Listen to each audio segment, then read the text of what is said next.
Good morning, everyone. In our previous video, we explored the defining features and advantages of OERs within university STEM education. Today, we will delve deeper, examining concrete research-backed examples that illustrate how structures can integrate open educational resources into their teaching practices and to enrich learning and foster student engagement. So, how to integrate OER in STEM higher education context? Integrating OERs into STEM higher education unfolds along a continuum of pedagogical strategies, each tailored to bolster different phases of the learning journey. In one compelling study, Paris and colleagues crafted a blended professional development experience for high school biology teachers that strategically wove OER into the online pre-lab space, transforming what might have been passive preparation into an immersive, self-paced exploration of molecular biology fundamentals. They assembled a user-friendly website where carefully sequenced modules, high-resolution protocol videos, step-by-step lab guides, and interactive quizzes were organized by subtopic so that each educator could revisit complex concepts until they felt uncomfortable. This digital scaffold didn't merely deliver content, it activated teachers' existing knowledge, inviting them to annotate protocols, compare techniques in discussion forums, and test themselves on best practices before even donning a lab coat. When participants finally convened for the in-person sessions, they arrived with a sense of ownership and confidence, dramatically reducing the cognitive load that often burdened novice learners. Freed from spending precious class time on basic demonstrations, instructors were able to dive directly into collaborative problem solving, troubleshooting experiments in small teams, and reflecting in real time on their data, ultimately fostering a richer, more engaging inquiry environment that bridged theory and practice seamlessly. Another experience comes from Professor Bahamon, who in 2022 completely reimagined his University C programming course by dispensing with a $50 plus commercial textbook and instead ordering a comprehensive GitHub repository of lecture notes, interactive slides decks, and hands-on coding exercises, all released under a permissive license so that students could remix and adapt the materials to their needs. To close the feedback loop, he embedded an open source automated grading system within the course LMS, enabling instantaneous assessment and auto-gradable assignments and delivering targeted hints when students stumbled. The transformation proved remarkably effective.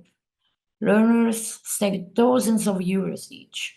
Lab and exam averages had steady or inched upward compared to prior courses using commercial text.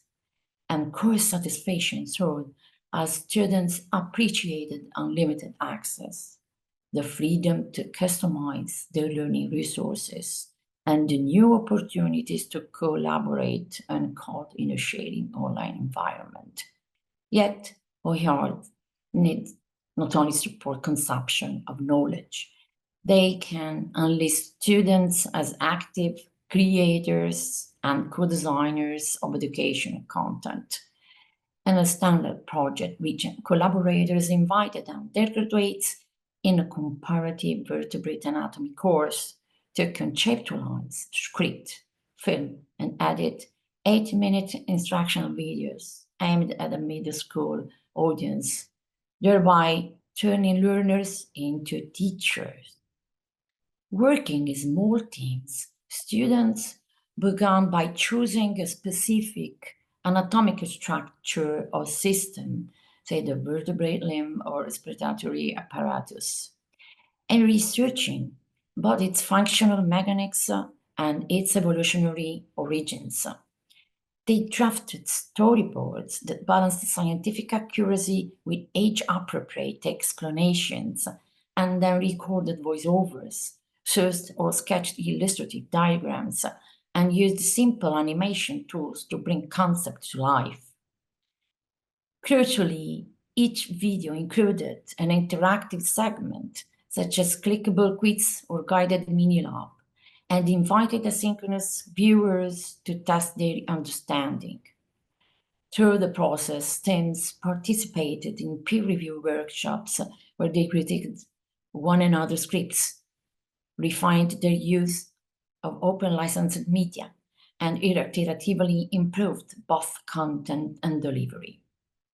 The benefits were manifold. Students went deeper into their anatomical knowledge by teaching it, sharpened critical thinking as they distilled complex ideas into clear narratives, honed communication and digital media skills in drafting and revising their videos, and gained first-hand appreciation for the ethos of open licensing as they prepared their work for unrestricted sharing on the course OER platform. By shifting from passive recipients to empowered producer, participants emerged not only more confident in the material, but also more invested in the broader mission of open education. Taken together, these cases underscore how OER can scaffold learning, drive engagement, and cultivate invaluable transferable skills when seamlessly integrated into STEM curricula. They also align with UNESCO's 2021 guidelines, which call on universities to empower students as both consumers and co-designers of open content. UNESCO encourages institutions to involve learners in quality assurance reviews, remixing activities, and collaborative repositories, reflecting a shift towards active global citizens and lifelong learning. As higher education grapples with rising costs and imperative to equip graduates with adaptable competencies, embedding OER across teaching, assessment, and student-driven content creation not only democratizes access, but also fosters a community of practice in which knowledge is continuously refreshed, peer-validated, and made freely available to all. To conclude, despite the logistic and pedagogical challenges of authoring and curating open materials, OERs represent a powerful lever for enhancing STEM education at university level, driving both cost savings and deeper learning while nurturing critical collaborative skills. It's therefore essential to support faculty and institutions in their effort to develop, adopt, and share high-quality OERs.